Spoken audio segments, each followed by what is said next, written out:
okinyi ma kawuono. E kaunti ma Kisii pod nitie gik mathoth ma pod timore, ma bende kirango kar ka ma en jalup gavana e kaunti ma Kisii, mano Dr.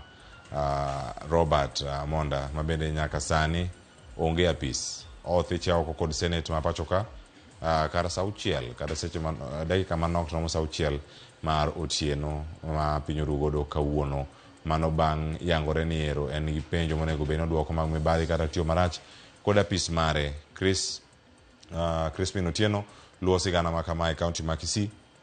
Ni mar oda winjane ni pach jo Kisii to gin mage. Jodak e kaunti ma Kisii wachang'o kotenore kod thicho oko e apis mano jalup gavana margi. Nyaka sani dhi miyo gavana thuolo machal nade kapo ni ok odhi omako apil mare ka entiere odhi kata e doho mar mondo mi okonye orese kata ochunga thich mare oko makoro bende otim odiochieng'no manyoro. Bura osebede Senate kacha kuom thuolo mar ndalo 2 kane winjo neno mopogore opogore.